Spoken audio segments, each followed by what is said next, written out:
멈추어 본 세상, 세상 사는 법 이어갑니다. 빈장민 변호사님과 함께하죠. 안녕하세요. 네, 안녕하세요. 네, 변호사님 오늘은 부산의 한 산부인과 신생아실에서 있었던 일을 가지고 좀 말씀 나눠보려고 합니다. 아마 다들 잘 알고 계실 텐데요. 신생아 두개골 골절 사고가 이 부산의 동래구의 한 신생아실에서 일어났죠. 변호사님 혹시 영상 보셨나요? 이 사고 영상? 네, 저도 봤습니다. 그런데 정말 끝까지 보기가 너무 힘들더군요. 그러니까요. 예. 산부인과에서 한 간호사가 태어난 지 5일밖에 안 된 아이를 마치 물건 취급을 합니다. 한 손으로 들어올리고 플라스틱 바구니에다 던지고 기저귀로 때리고, 이게 과연 21세기 대한민국의 병원에서 촬영된 것이 맞나 싶을 정도의 의구심이 들 정도였습니다. 네.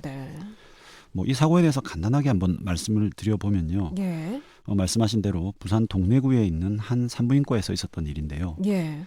이 병원 신생아실에 입원해 있던 생후 닷새 된 신생아가 두개골 골절로 의식불명에 빠졌습니다. 신생아실에 가만히 누워 지낸 갓난아이의 머리가 골절됐다는 말에 이 부모는 산부인과 병원에서 혹시 무슨 일이 있었던 게 아닐까, 이런 합리적인 의심을 하게 됐고요. 예. 이 아이의 부모는 의료사고를 의심하며 경찰에 고소장을 접수했습니다. 네. 그래서 경찰이 수사에 착수했는데요. CCTV를 분석해 보았더니 앞서 말씀드린 것과 같이 정말 눈을 의심케 하는 장면들이 포착이 된 거죠. 이 학대 정황이 발견이 되었습니다. 네, 그렇습니다. 지금 이 가해 간호사는 입건이 된 상태죠. 어떤 혐의로 입건이 됐죠? 네, 현재 아동학대 혐의로 입건되어 조사를 받고 있습니다. 네. 이 경찰 측에 따르면 원래는 이제 이 긴급 체포가 되어서 구속 영장을 청구를 했는데요. 네네.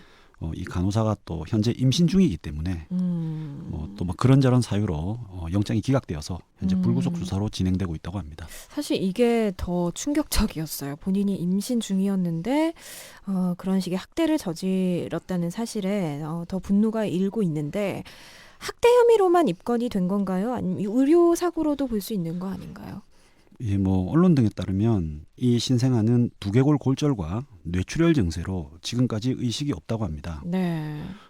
진단에 따르면 이 정도의 상해를 입으려면 이 머리를 심하게 부딪히거나 또 반복적으로 부딪히는 정도의 강한 충격이 있었을 것이다, 이렇게 추측되고 있는데요. 예. 현재 공개된 CCTV를 살펴보면 신생아가 바닥에 떨어지거나 또 해당 간호사가 머리에 강한 충격을 주는 모습은 없다고 합니다. 즉 두개골 골절과 관련해서는 관련 증거는 없는 상태죠. 네. 그러다 보니 일단은 이제 CCTV 영상에 나타난 행위들을 토대로 아동 학대 혐의로만 입건을 했고요. 하지만 경찰은 두개골 골절과 신체적 학대의 인과관계에 대해서 계속 조사를 진행하고 있다고 합니다. 네, 그렇습니다. 지금 피해 신생아 부모가요, 청와대 국민청원에 이 문제를 청원했죠. 국민 서명이 지금 20만 명을 코앞에 두고 있습니다. 피해 신생아의 부모는 진상규명과 관련자 처벌을 제대로 해달라, 이렇게 청원했는데, 먼저 간호사 어느 정도 처벌을 받게 될까요? 네, 앞서 말씀드린 것처럼 현재 이제 혐의는 이 아동 학대 혐의인데요. 예. 단순하게 학대 혐의만 인정된다면 이제 아동복지법이 적용이 되어서 5년 이하의 징역이나 5천만 원 이하의 벌금 정도가 되지 않을까 예상이 됩니다. 네.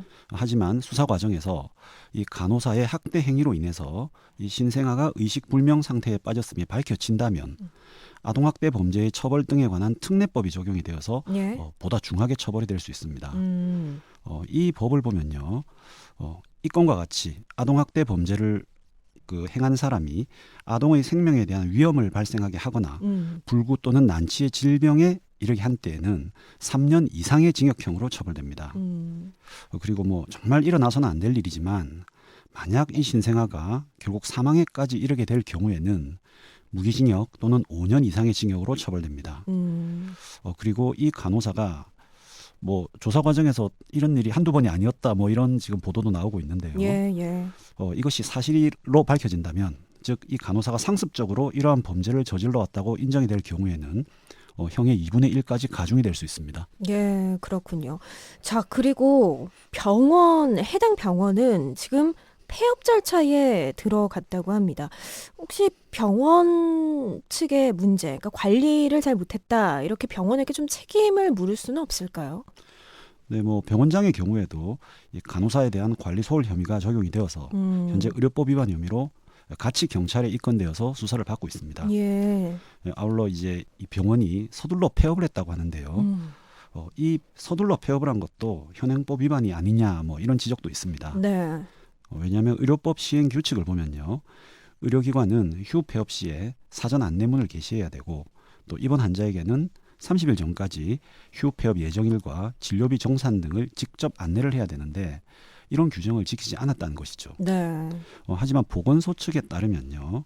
이 병원은 영업만 정지했을 뿐이지 행정적으로 폐업 신고는 아직 하지 않았다고 합니다. 그래서 그 부분은 뭐 법적으로는 큰 문제가 없다는 입장을 밝혔습니다. 지금까지는 이제 이 병원의 형사적 그리고 행정적 어떤 책임에 대해서 말씀을 드렸는데요. 예.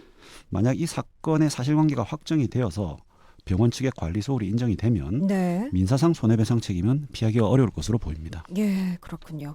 사실 이번 사고도요, 이 CCTV가 없었다면 밝혀지기 어려웠을 겁니다. 근데 현행법상 병원에 꼭 CCTV를 설치해야 한다, 이런 건 없는 거죠? 네, 그렇습니다. 이 현행 모자보건법상 산부인과나 산후조리원의 CCTV 설치는 의무사항이 아닙니다. 사실 지금 논란이 되고 있는 것이요. 이 지금 공개된 CCTV 녹화본이 이 앞서 말씀해 주셨지만 뭔가 이 두개골 골절과 직접적인 연관이 있는 그런 영상은 아니기 때문에 사실 이 4시간가량이 빈다고 하잖아요. 사고 당일로 추정되는 그 4시간가량이 빈다라고 지금 밝혀져 있기 때문에 이게 만약에 실수든 아니면 고의로 지웠든 그런 경우라면 책임을 물을 수는 없는 건가요? 네, 뭐 말씀하신 대로 이제 경찰 조사 결과 신생아실 CCTV 영상이 4시간가량 공백인 사실이 밝혀졌고요. 예. 경찰은 이를 복원하는 작업을 지금 진행 중입니다. 다만 이제 이 CCTV 시스템이 뭔가 움직임이 없으면 녹화 자체가 되지 않는 일명 동작 감시형 방식이라고 합니다. 예. 따라서 정말 4시간 동안에 아무 움직임이 없어서 녹화가 안 된 것인지 아니면 병원 측에서 이를 의도적으로 삭제한 것인지가 문제가 되는데요. 예. 조사 결과 만약 병원 측이 의도적으로 삭제한 것이라면 병원 측도 증거인멸 혐의로 처벌을 받게 됩니다. 네.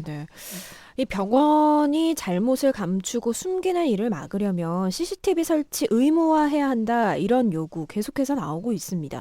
사실 어린이집의 CCTV 설치처럼 산부인과나 산후조리원에 CCTV를 설치 의무화하는 거 이건 법으로 좀 어려울까요? 예, 뭐 말씀하신 대로 최근 의료 사고가 좀 잦아지면서 또 수술실 등에 CCTV를 의무적으로 설치하자는 의견도 있지만 예. 의료진을 잠재적인 범죄자로 보는 거 아니냐 뭐 이런 의료계의 반발로 지금 쉽게 이루어지지 못하고 있는 상황입니다. 네. 하지만 일각에서는 말씀하신 대로 어린이집에 CCTV가 설치된 이후에 아동학대 범죄가 많이 줄어들었다는 점을 이제 지적하면서 예. 의료사고 예방을 위해서는 이런 조치가 필요하다는 입장도 강하게 주장되고 있습니다. 네. 사실 이번 사건만 보아도 이 CCTV가 없었다면 이 간호사의 이러한 학대 행위를 밝히기는 어려웠을 것입니다. 그렇죠. 그래서 이번 일을 계기로 신생아를 돌보는 산부인과나 산후조리원에 CCTV를 의무적으로 설치해야 한다는 목소리가 힘을 얻을 것으로 보이고요. 예.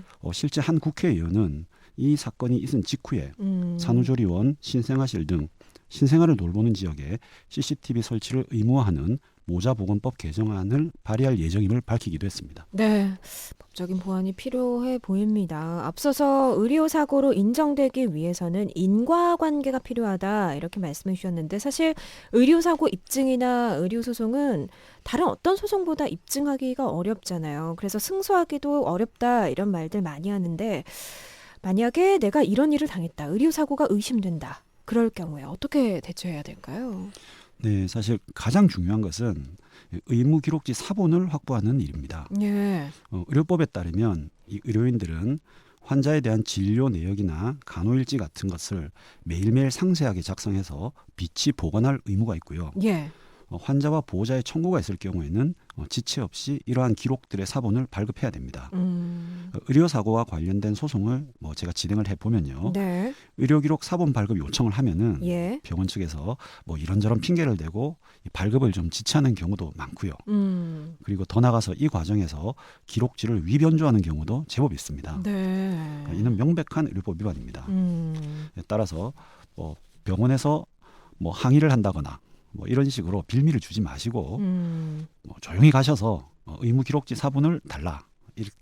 이런 방식으로 일단 의무기록지 사본을 확보하시는 것을 제일 먼저 하셔야 됩니다. 예. 아울러 이렇게 확보하신 이 사본을 가지고 다른 의료인이라든지 혹은 법률 전문가를 찾아가셔서 상담을 받으셔야 됩니다. 그리고 또 이것도 뭐 제가 진행했던 사건에서 어떤 경험인데요. 예. 의료사고를 낸 병원들은 이제 그런 사고가 발생을 하게 되면은 자신들의 사고를 은폐하기 위해서 자신들이 추천하는 어떤 다른 병원으로 환자를 전원시키기도 합니다. 심지어는 뭐 치료비를 좀 깎아주겠다든가 뭐 이런 식의 제안을 하면서 예. 자신들이 추천하는 병원으로 환자를 보내기도 하는데요. 이런 식으로 그 병원에서 이제 전원, 즉 병원을 옮기기를 권한다면 무조건 이들의 말을 듣지는 마시고 네네. 환자가 직접 병원을 지정해서 그 병원으로 가시는 것이 좋습니다. 그리고 이번 건과 같이 이 병원 CCTV와 같은 증거를 확보하기 위해서는 네. 뭐 경찰에 신고를 하셔도 좋고요. 예. 아니면 뭐 민사적으로도 법원에 증거 보전 신청이라는 것을 하실 것을 추천드립니다. 그렇게 되면 법원의 허가를 받아서 CCTV를 확보하실 수가 있습니다. 아울러 이제 무조건 병원을 찾아가서 의료진들과 감정적으로 대응하시는 것도 좋은 방법은 아닙니다. 네. 일단 그런 행위를 하시게 되면은 내가 너희들의 어떤 진료에 대해서 문제 제기를 하겠다. 이런 어떤 사인을 미리 알려주는 것이기 때문에 병원 측에서 이에 맞게 대책을 세울 시간을 뭐 준다 이렇게도 볼 수 있거든요. 네. 더 나아가서 이 과정에서 뭐 감정을 이기지 못하셔서 뭐 폭언이나 폭행 등을 행사하실 경우에는 네네. 오히려 환자가 업무방해죄와 같은 형사처벌을 당하실 우려도 있습니다. 결론적으로 이제 차분하게 대응을 하셔야 된다는 것인데요. 네네. 의무기록지 사본이라든지 CCTV와 같은 증거를 조용히 확보하신 후에 전문가의 도움을 받아서 법적으로 해결하시기를 권해드립니다. 네. 그렇습니다. 어쨌든 이번 사건이 정말 국민적인 공분을 사고 있는데요. 이 간호사가 해당 병원에 한 10여 년을 근무했다는 사실이 알려지면서 이번이 처음이 아닐 것이다. 또 이런 학대 정황도 뭐 포착이 됐다는 보도가 나오기도 했죠. 어쨌든 철저하게 수사가 잘 이루어져서 잘 해결이 됐으면 하는 또 바람을 가져봅니다. 오늘 법에 비춰본 세상, 부산 동래구에서 일어났던 신생아 두개골 골절 사고 사건을 가지고 오늘 말씀 좀 나눠봤습니다. 지금까지 빈정민 변호사였습니다. 고맙습니다. 네, 감사합니다.